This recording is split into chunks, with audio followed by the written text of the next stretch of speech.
Hi folks, going back to my first video, I outlined 4 areas that you should consider when making every Scrabble play.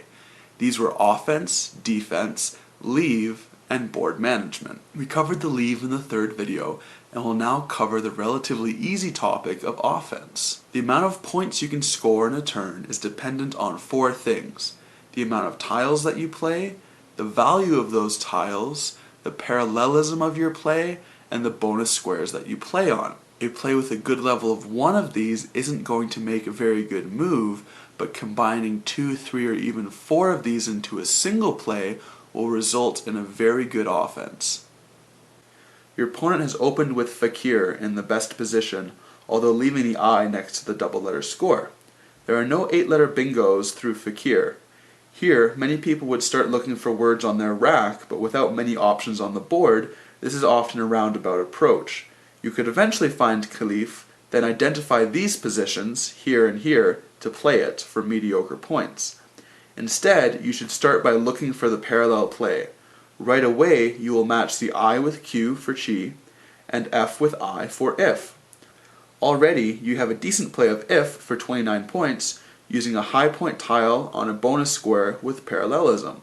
But the more tiles we can use, the better offensive-wise. We can extend this to riff, rife, life, or lifer, but to maximize the points, we are going to go with Khalif for 48 points, matching our C and F with bonus squares, maximizing tiles played, and maximizing overlap. On another board, you and your opponent are getting off to a roaring start, trading bingos. You find an 8 right away using common suffixes, stealage for 63. It's a bingo, which are always good, but doesn't make use of any good bonus squares or parallelism.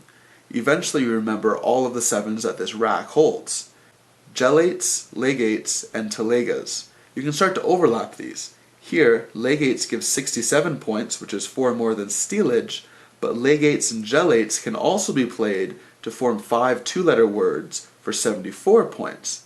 The real prize comes when you find this beauty, forming the ultimate parallel play for 79 points. At this point, most players would put this word down on the board giddily, but you still have not found the best word available. Mixing bonus squares gives great points, such as triple letter score, double word score, or double letter score, triple word score. These are referred to as hotspots and can easily boost your offense. The opening move covers a hotspot, as covered in my 2nd video, where you want to play your higher point tile on the double letter score, since the center tile constitutes a double word score. The difference here between playing Zoel and Azol on the opening play is 18 points, but the difference here is also 18 points in favor of Azol. It is the famed double-double or triple-triple that will pay out big. My pride and joy is this play of Hornbill for 194 points. Back to the previous example, the double-double here is Galettes for 86 points, the most possible on this turn. This brings me to a mantra that I've heard over and over again, and that is the first thing you do when you find a bingo is find the better bingo. Now, this doesn't only apply to bingos, and actually applies to words of all values. Now, you've probably spent a lot of time going over a really bad rack and trying to salvage as many points out of it as possible.